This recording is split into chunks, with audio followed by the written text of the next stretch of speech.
Today, we're going to be talking about all things e-commerce from a business development perspective, and I am delighted to be joined by Worldline's Jonathan Hougardy. Thank you very much, Jonathan, for joining us. Thank you, Jenna. Thanks a lot. So first off, let's kick things off by learning a little bit more about your day-to-day role at Worldline. Yeah, so I'm Jonathan Hougardy. I'm the head of e-commerce business development in merchant services.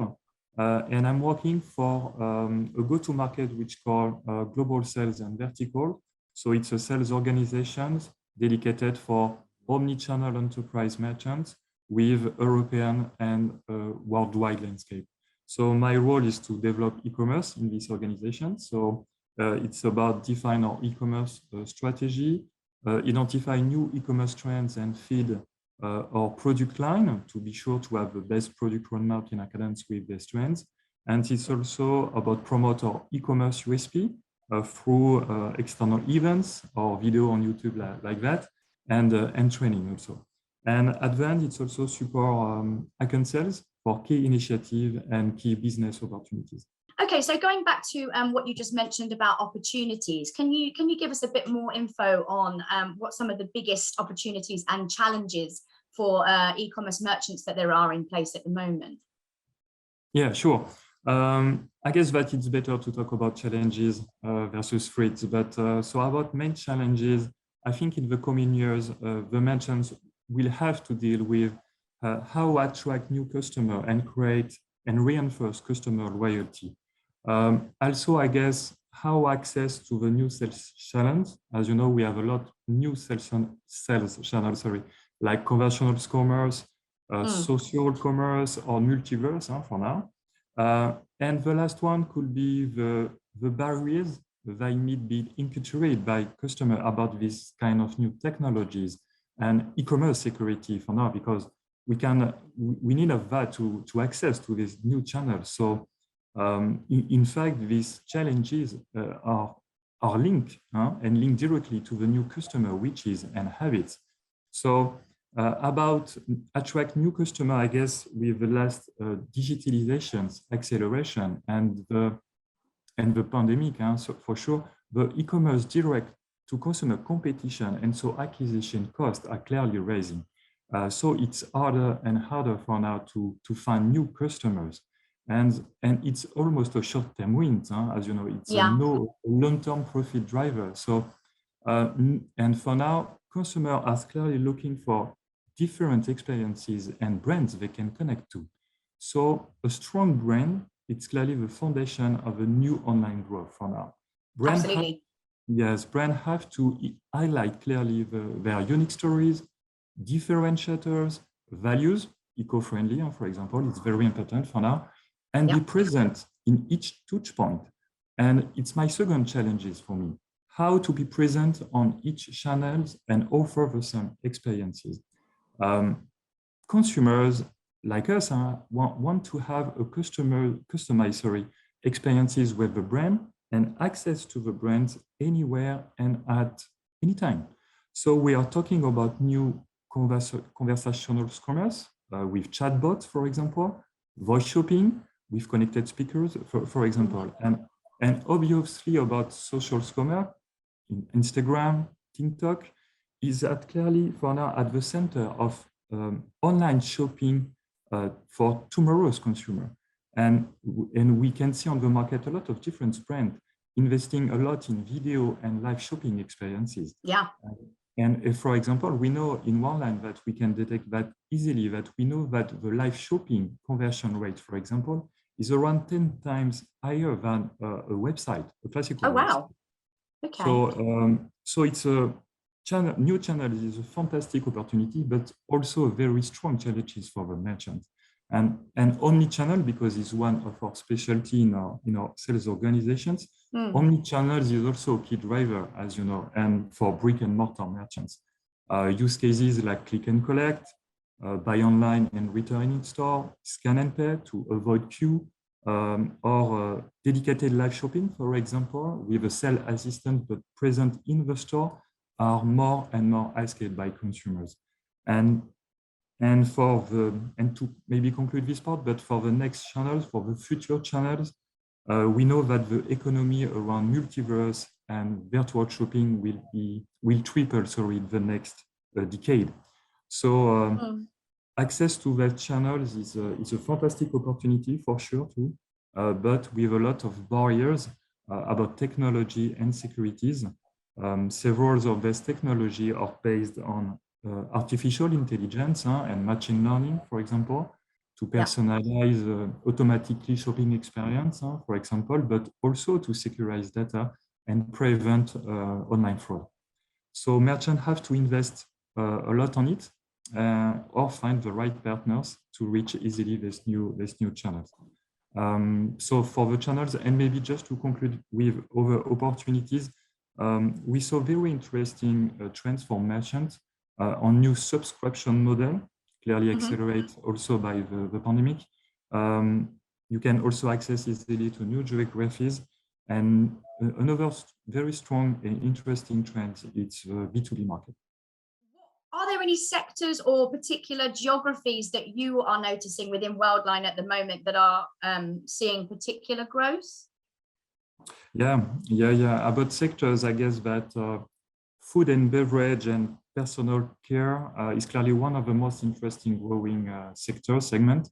Major part to the pandemic again, but also to new subscription model based on e-commerce for now. So it's very interesting sectors. Fashion also sectors have got a still important growth. Sorry, following the signification role about the social influencer, because we can access easily to a huge new audiences. We have also new same-day delivery options for now, and also hassle-free return processes. So clearly, fashion have still an important growth for me for the next years. And maybe I guess that new technology, we're talking about new technology, sorry, just before, around virtual experiences is clearly boosting, yes, for sure, the fashion sector, but also sectors like video game, like multiverse, e-learning and e-health also. For me, it's a very potential growing sector. That's really, really interesting. So my next question is kind of about strategy specifically. And I think a lot of businesses probably pay lip service to this concept of having a strategy in place. But why is it so important to have a robust e-commerce strategy for businesses now? Yeah, because customers are demanding digitals. It's easy to use. You can access easily to a wide range of competitive priced and easy fulfillment options. So the customer is clearly more comfortable with online shopping for now. We can see an incredible increasing of that on our different statistics. And so a strong focus on your e-commerce strategy and experiences, it's clearly mandatory for now to drive higher levels of customer satisfaction, and so to increase your merchant businesses, you know. And e-commerce, in my 2 cents, but e-commerce is the easier in the best way to expand your business into new markets, new geographies, and so with new product lines. So for me, it's mandatory to have a very robust e-commerce strategy. Absolutely. And you mentioned statistics in your response there. So I suppose my next question would be, within this robust e-commerce strategy, what role does data play? Okay. Data, for sure, is the foundation of a good e-commerce strategy. That it's simple. Data improve your offer. So a boost by intelligence artificial and machine learning technology, as discussed just before, e-commerce merchant can easily unlock valuable data to have a better understand audience. And so use this data to shape the marketing campaign, features, and also product enhancement. So all of that will drive an increased consumer satisfaction, and so your merchant growth. So merchant can also use data, I guess this data to manage stocks levels, reducing the risk of lost sales opportunities, and without overstock and waste. So data clearly play a very, very important part of your e-commerce strategy. It's the key. Okay, fantastic. So obviously Worldline is a payments provider. So I just want to talk a little bit more about what you guys offer. What's the significance from your perspective of offering merchants a customizable payment solution? Firstly, a customizable payment solutions permits to reach the full potential of a merchant, because a customizable payment solutions fit to the merchant needs and businesses. And so it's the best way to increase the customer satisfaction again, and so to accelerate business growth. In Worldline, we are clearly focused on this approach, this high tailor payment approach. It's clearly our DNA. It's clearly our DNA. We don't impose our model. We think as payment partners, we select with the merchant the best payment features with merchants to grow with him on his journey. So a customer payment solution, to summarize, is the best way to deploy a seamless customer journey and an optimized checkout experiences adapted to your business, to the business of the merchant. It's the most important. Fabulous. So what specific tools can you tell us about that Worldline actually offers for merchants who are, let's say, looking to assess or even enhance their business performance? Yeah, so about performance, as you know, the performance is a very global topic. And so firstly, we have in Worldline expert performance teams to support merchants to boost their e-businesses. And our expert can, with Worldline online payment, so it's our payment solutions dedicated to e-commerce, can propose several payment features and tools to enhance this merchant performance. For example, we accept for sure the widest range of payments method in accordance with geographies, with channels, with new habits. We are able to propose, I don't know, a specific BNPL for a specific market, for example. So you boost your conversion rate, you boost your performance, and so also your customer satisfaction. Merchant can also easily access to new channel. Just before we discovered that is a very important. For example, Worldline have a strong capabilities to propose online shopping experiences, for example. On Worldline online payments, also, we propose the start of API to create a high customized and localized checkout, and as, for example, I don't know, features like dynamic conversions currency, because this kind of feature is clearly the cross-border performances, for example. Yeah.